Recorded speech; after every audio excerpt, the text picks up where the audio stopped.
All right, looks like we are live. Welcome everyone. Happy Monday. It is time for another Creative Cloud live stream. So today we're going to be taking a look at creating an animated best of mini portfolio, basically a social media post. And if you saw me last week, I did basically how to animate a battery icon, like it was charging, the battery, the little green bars were moving. So it's going to be similar to that, but we're going to do it based on photography. We're going to use a few different tools. We're going to use a few different methods. And I think for my photographers out there, you'll have some fun. And basically anyone that wants to animate their work into a photo, you'll be able to do this. So even if you're a graphic designer and maybe you want to animate your work onto a computer screen or to a tablet that you're holding in your hands, this will work accordingly. So with that said, hello Jamie, hello Valder, hello Colleen, Robert, Diana, William, thanks for being here. And of course, hello to Victoria, Martin, Matt, Marina, and let me get my Twitter folks open here so we can see their comments as well. And let's see here. What else do we have? Who else do we have? We have Jonas. Welcome.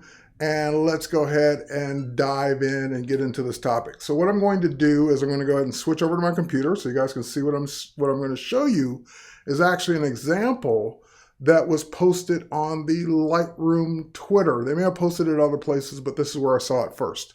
So let's switch over to the computer, and I've got the Lightroom Twitter account open, and you can kind of see what they did. They have a post with a camera. The thing I don't like about this particular post is the name of the camera is backwards. That should have been avoided.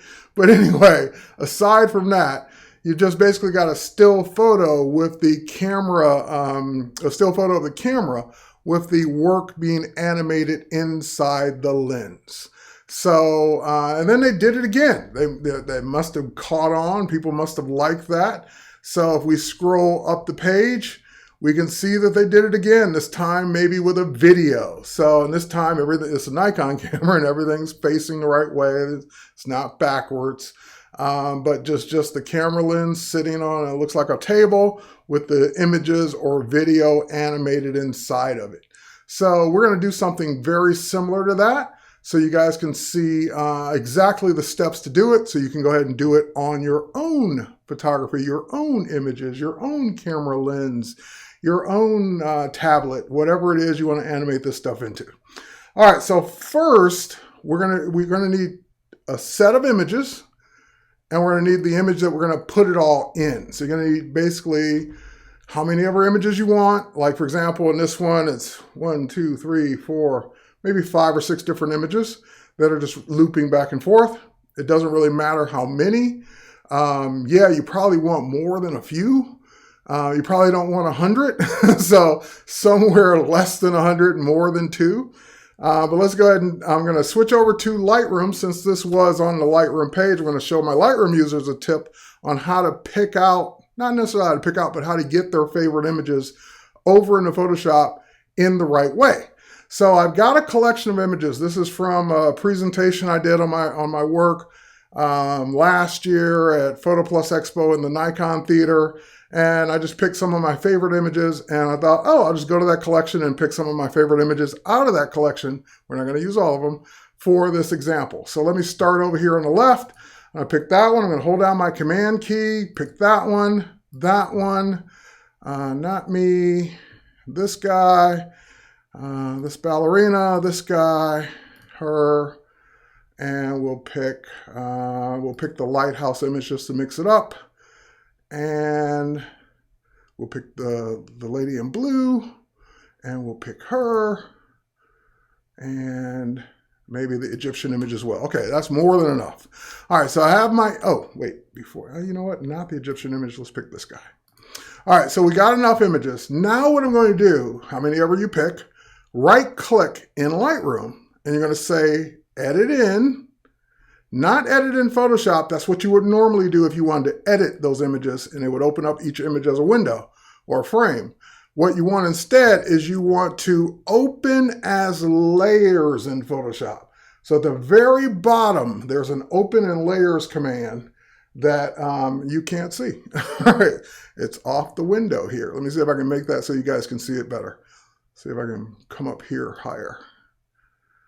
It was cut off by the monitor here. Open in layer. Okay, now you can see it. Open in layers. There we go. The last thing at the very bottom. Open as layers in Photoshop.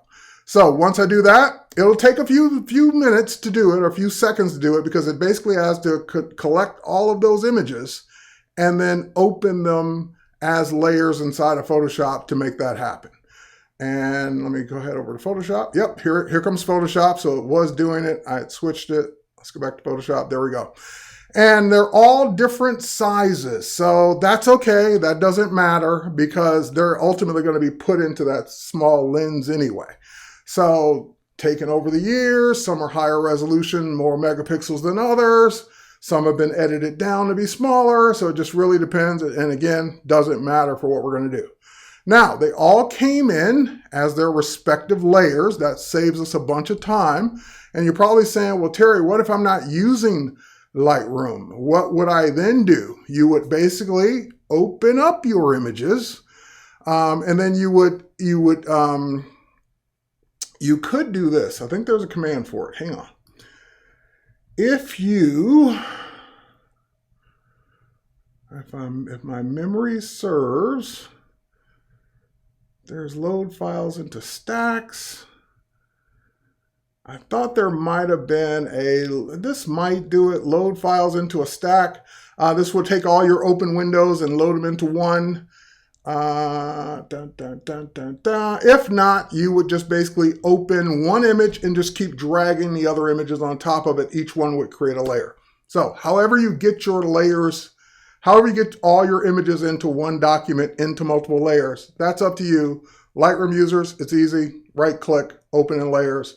Photoshop users, just open the first image and just keep dragging new images on top of it. Now you got all your images in layers. Now we're going to go back to Lightroom because we're going to get the main image that we're going to use, which is this one. So I'm going to use a photo. This is an older photo of me holding one of my older cameras, but let's go ahead and right click on this.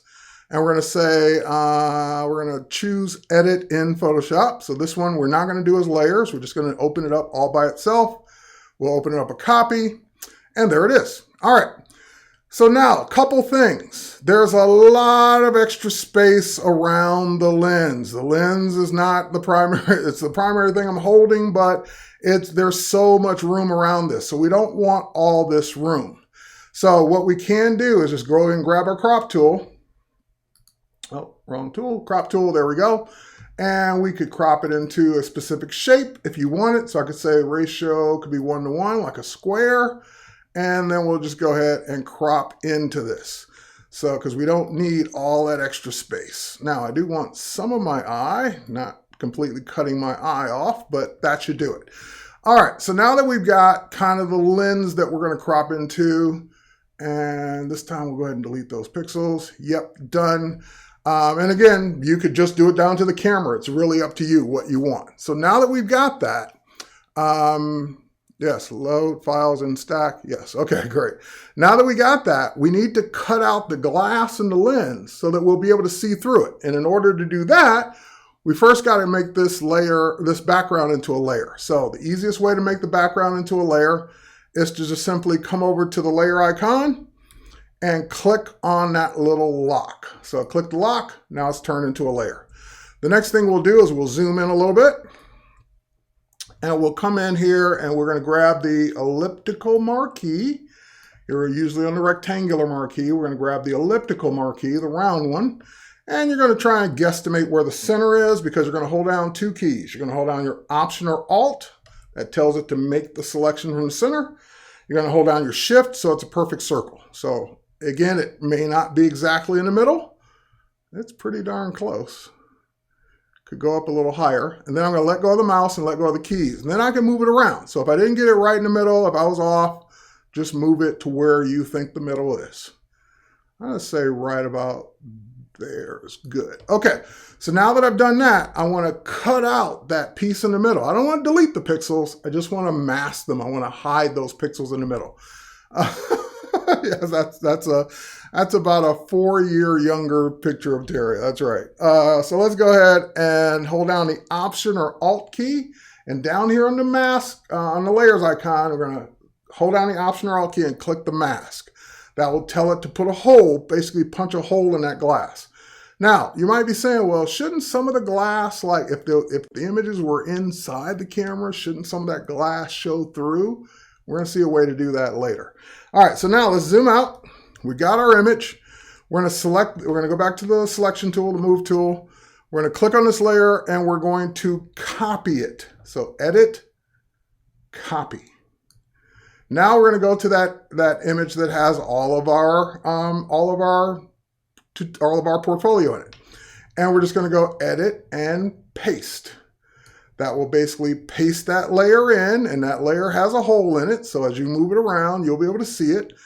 And you can either do one of two things. You can either say that this is the right size and I'm going to bring everything down smaller, or I'm just going to blow this up to be bigger and then bring the whole thing down smaller when I export it. Really doesn't matter. So I'm going to do it the opposite way. I'm going to scale it up a little bit bigger just so I can work. And then I'll scale down the output later when I'm done. Okay, so now I've got it scaled up. And there was enough resolution in that image to do that, so I wasn't worried.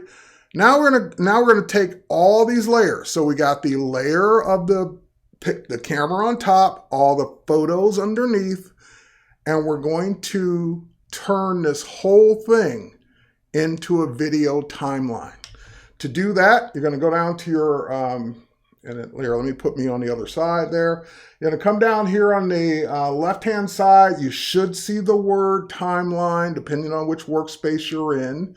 If you don't see the word timeline, then just go up to the window menu and come down to timeline, and that will pop it open. Now that the timeline's been popped open, you're going to go ahead and click this button right in the middle that says Create Timeline. Now, by the way, if that timeline is already down there, you don't have to go up to Window. You can just double click on it and that will pop it open as well. So now that I got this, I'm going to say Create a Video Timeline, and that will automatically create a video timeline of all the layers. So layer 1 is me, and all the way down to the last layer, which is the last image. And these layers are named. They're named the same as the layers in the Layers panel. All right, so now what we're going to do is we're going to start creating our animation. Now the layer on top, that's the camera, that needs to stay visible at all times. But the layers underneath, they need to be resized and repositioned so they fit within the lens. So what I'm going to do is I'm going to just adjust each one. So let's go to the top layer. I'm here, let me go back to me. I'm on the layers panel here, and I'm just going to go to the top layer, and it's there somewhere. I can't see it. Don't worry about it. As long as it's selected, you can go to your move tool and you can just move it around. Even though you couldn't see it, you can still grab it and move it around. So I'm going to position that right in the lens. You could also Command T and scale it if you need to. So I'm going to scale it down a little bit. And we're going to put that right there. Okay, perfect. Now we'll turn that layer off because I just don't want to see it while I'm working on the next layer. So turn that layer off, click on the second layer. Second layer, again, I don't know where it is. It's up there somewhere. There she is. We'll move her in. And same thing, Command T. We'll scale her down. And we'll put her in position. There she is. And we'll click off to confirm. All right, next one. We got Robert here. We're going to select Robert's layer. I don't know if Robin's not next. Kelvin's next. Kelvin's layer, and Kelvin's already a decent size, so we'll keep Kelvin the right size. We'll just put him in place. Turn Kelvin's layer off, and then we'll go to her layer. Bring her. So all I'm doing is just positioning them so you can see them inside the lens. If they need scaling, if you want to scale them, you can. Just remember, you don't want to scale them any smaller than the diameter of the lens itself. All right, great. All right, turn that one off. Next one, we'll pull this one in. This one definitely needs to be scaled. We'll scale it down as much as we can and then reposition it. That's about as good as we can get. Reposition it right about there, great. And then last but not least, I think I got two. Ooh, I got a lot more. This is why I didn't really want to do this mini. All right, let's do our Egyptian image. And let's scale this one down. And again, just positioning them anywhere you want. Compose them any way you want inside your lens. And then turn the layer off when you're done. All right, there's Robert. All right, bring Robert down. And we'll scale him. And we'll move Robert up a bit. And again, scale it to your heart's content. Once you get it scaled in position, click away to commit. And we'll turn that one off. All right, we have our ballerina next. We'll select that layer. There she is. She definitely needs to be scaled. Scale, move. I'm doing this all with the move tool. Command T to free transform. I really don't want to cut our hands off if I can avoid it. Let's get those hands in there. Good, good, good. I want to be able to see the fingertips. All right, great. And we can put them up so we can see her feet as well. She fits actually pretty nicely inside of a lens. And you use your arrow keys to move it over if you want to be really precise. All right, great. Okay, next, turn her off. Then we go to Tony. Bring Tony down. Scale Tony down. Move Tony around. Scale. And Tony's in there looking good. Okay, great. And then we get our aviatrix. Scale her down.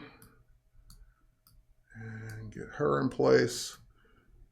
We want to see at least one of the props of the plane behind her. So maybe something like that. Great, scale that one. I think we got one more. Great. Okay, now this is the big one, the lighthouse. All right, this is probably the biggest one in here. So I'm going to zoom out and scale and scale and drag and scale and get it where I want. Okay. Whew. I probably should have done this with fewer images, but you get the idea. So now you got them all done. We're going to go ahead and turn them all back on. So I'm just dragging up the little eye icon here and turning them all back on. And then now we got that extra space left over because the picture of me wasn't as big as the biggest image. So I'm going to go ahead and crop it one more time. We'll grab our crop tool and we'll just come up a little bit.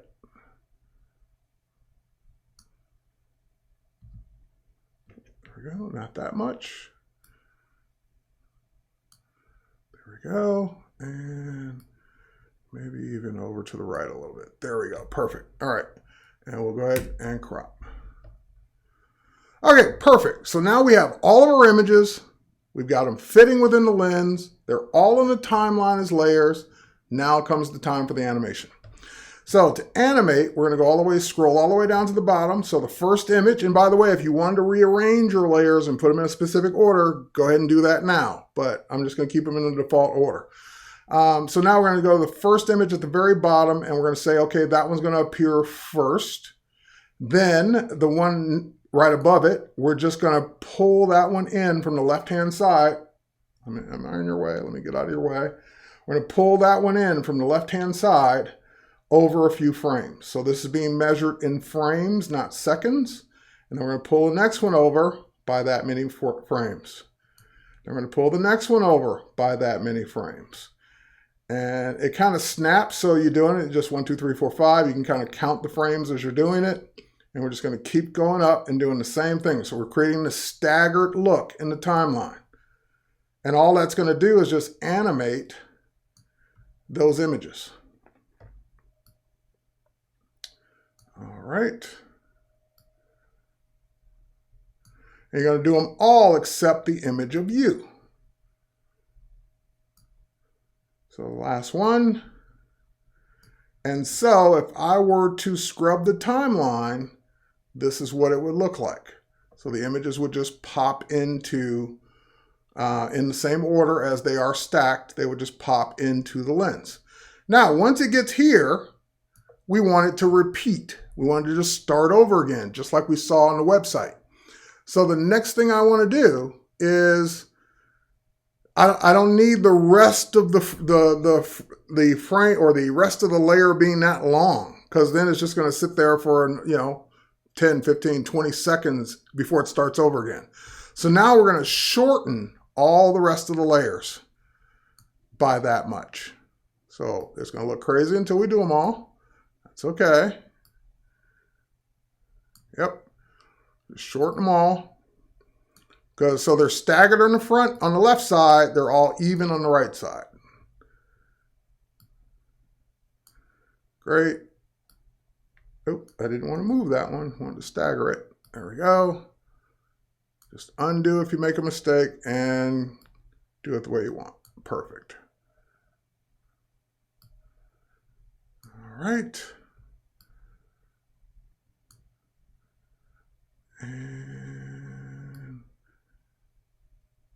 And then the last one.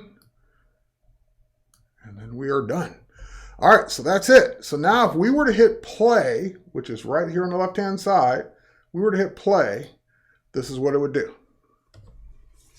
It's going to go all the way over and then loop back and start all the way again. So that's it. That's how you create your animation. So now once you're done with your animation, so there's a question here. Could you select the camera, photo, click, and choose the crop from the menu? Sure. Yeah, there's a million ways to do things around it. I could have selected the camera and I could have chose crop, but I wanted to crop in a little bit more. So that's why I use the handles. All right, so now that I got it animated, so now what? How do I get this out of Photoshop for people to be able to see it? So that's the next easiest part. So once we got our animation, we can stop previewing it. And we're just going to go up to our file menu. We're going to choose export, save for web legacy.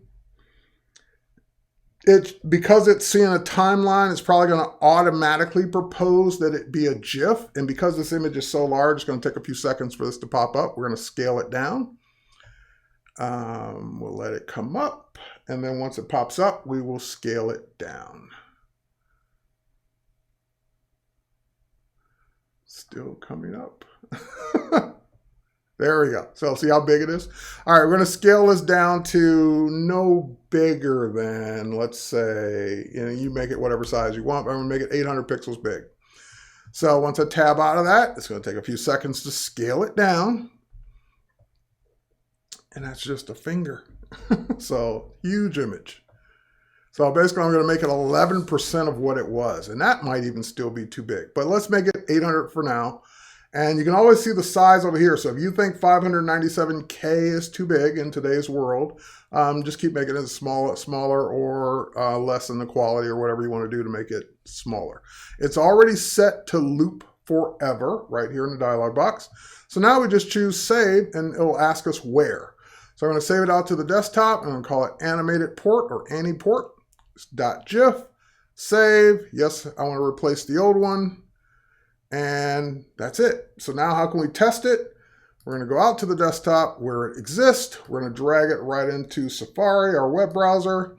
And there it is, showing up in Safari. So again, this could be a lot smaller. Doesn't need to be this big, but you get the idea. All right, so that is how you create your animated point. All right, isn't there a way to highlight and create an out point? I'm not sure what the reference is, but maybe. It depends on what you're trying to do. All right, so that is how you can create that quick animation, maybe not so quick depending on how many images you use, but that quick animation of or your quick animation of your favorite images animated in your device of choice. So this could have been a phone, this could have been a tablet, it could have been your graphics tablet, it could be a screen on your computer, it could be whatever you want, and then share it out. So I'd probably make it, again, smaller than this, because if we go back to the original example, it wasn't that big to begin with. So maybe 400 pixels instead of 800 to be half the size. All right. Fast and jumpy. Is there a way to fix that? It's probably the way it's showing it to you. Someone's saying, hey, it seems to be fast and jumpy. Is there a way to fix that? It depends on how you're seeing it on stream. So I'm seeing it play fluidly. Now, there's nothing stopping you, by the way. You could add transitions. You could do all kinds of things to smooth it out if you thought it wasn't playing smooth or you thought it was playing. Now, if you think it's playing too fast, then just widen the gap between your layers. So I've only got it doing 5 or 6 frames. you want to stay on longer or not be as fast, then make it longer. Make each one of these separations longer to have it play longer. All right. And you can always work with transitions if you wanted to fade between the images. But I think that kind of defeats the purpose, because if you go back to the original, which was here, there's no fading. They're just snapping between the images, and that's what people want. They want to see it quick. All right. But it's totally up to you. It's your image. So with that said, I want to thank you for watching today. Cheers, everybody. This week celebrates InDesign's 20th anniversary, so I'm headed out to Seattle for the InDesign conference there, and we're going to be doing a keynote talking about the history of InDesign. So I won't be streaming anymore this week, but you can pick up next week with next week's stream. So cheers, everybody. Thanks for watching. We'll catch you on the next one. Bye, everybody.